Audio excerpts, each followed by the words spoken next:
Halo Sobat Pans, kalian udah tahu belum nih emiten migas milik Bakri Group yang akhir-akhir ini naik banget? Yaps, di video kali ini kita akan bahas emiten yang merupakan salah satu pemain besar di sektor hulu migas, yaitu E-Energy. E-Energy atau PT Energi Mega Persada Tbk adalah perusahaan milik Bakri Group yang kegiatan usahanya meliputi eksplorasi, pengembangan, dan produksi komoditas seperti minyak mentah, gas bumi, dan gas metana batubara. E-Energy mengoperasikan 13 wilayah kerja di Indonesia dan Mozambik. 9 diantaranya sudah aktif memproduksi, sementara sisanya masih dalam tahap eksplorasi. Cadangan migasnya pun terbilang relatif besar, yakni sekitar 431 juta barel setara minyak atau MMBOE yang diperkirakan bisa menopang produksi hingga 12,6 tahun ke depan. Selain itu, E-Energy juga mengelola berbagai infrastruktur energi seperti FSRU atau Floating Storage and Regasification Unit, yaitu tempat penyimpanan dan regasifikasi LNG atau gas alam cair.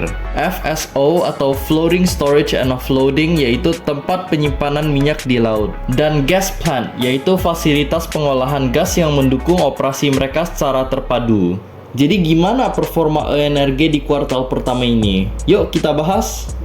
Sepanjang kuartal pertama tahun 2025, E-Energy mencatatkan kinerja operasional yang kuat. Produksi harian mereka mencapai 46.172 BOEPD atau Barrel of Oil Equivalent per Day, yaitu jumlah gabungan barel minyak dan gas yang diproduksi per hari, di mana produksi gas meningkat menjadi 226 MMS CFD atau juta standar kaki kubik per hari, sementara minyak naik ke 8.479 BOPD atau barrel per hari.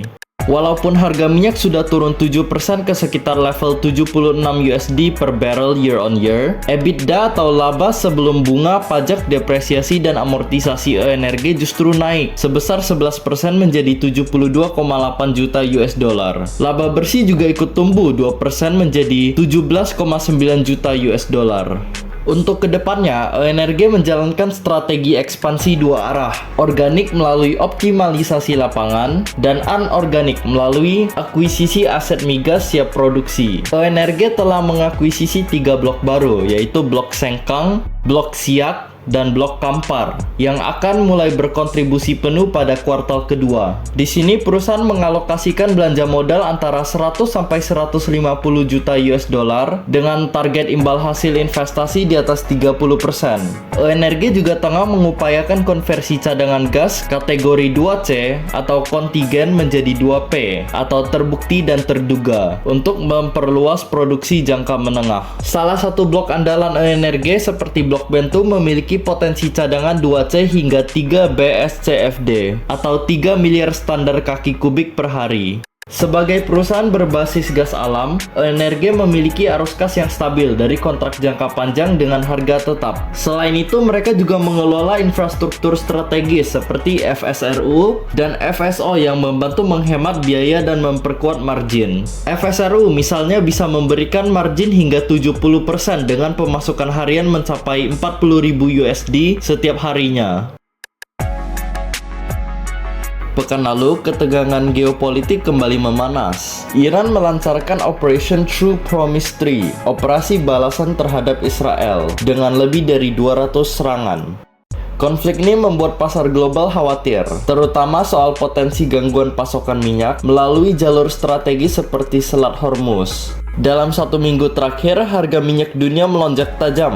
Brent dan WTI naik hingga 13-15%. Kondisi ini menjadi peluang besar bagi perusahaan minyak atau upstream, seperti E-Energy. Dengan biaya produksi yang tetap efisien, setiap kenaikan harga jual bisa langsung memperlebar margin keuntungan di kuartal mendatang. Tahun ini, E-Energy menargetkan pertumbuhan produksi sebesar 10-15%. Target ini tergolong realistis, berkat kontribusi penuh dari aset yang baru diakuisisi dan optimalisasi lapangan yang sudah berjalan. Dengan asumsi harga dijaga konservatif, pendapatan E-Energy diperkirakan tumbuh antara 20 hingga 25% secara tahunan. Sebagian besar produksi gas E-Energy telah terkait dalam kontrak jangka panjang dengan skema harga tetap, sehingga fluktuasi harga global lebih berdampak ke segmen minyak, bukan gas. Di sisi lain, model bisnis gas oriented ini justru memberikan kestabilitas kestabilan kepada arus kas yang kuat. Jadi bisa dibilang outlook ONRG tetap solid, ditopang oleh 3 hal utama. Pertama, stabilitas bisnis gas yang kuat. Kedua, potensi konversi cadangan 2C menjadi 2P.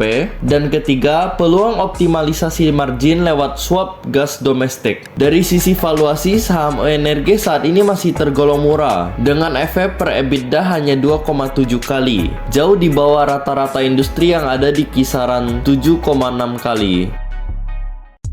Jadi gimana Sobat Pans, tertarik nggak untuk membeli? Kalau kamu tertarik dengan sektor energi, khususnya sektor migas, boleh banget nih pantau perkembangan emiten yang satu ini. Kalau Sobat Pans mau investasi saham, Sobat Pans bisa melakukannya di Panin Sekuritas. Jika Sobat Pans tertarik untuk berinvestasi saham di Panin Sekuritas, Sobat Pans bisa melakukan pembukaan rekening saham dengan cara scan barcode berikut ini, dan raih kesempatan mendapatkan promo cashback senilai Rp200.000 dengan setoran dana sebesar Rp1.000.000. Khusus menggunakan RDN Bank Panin, dan Sobat Pans dapat menyetorkan dana dalam jangka waktu 7 hari setelah RDN jadi. Well done, happy trading dan happy investing. Investasi aman bersama Panin Sekuritas Pontianak.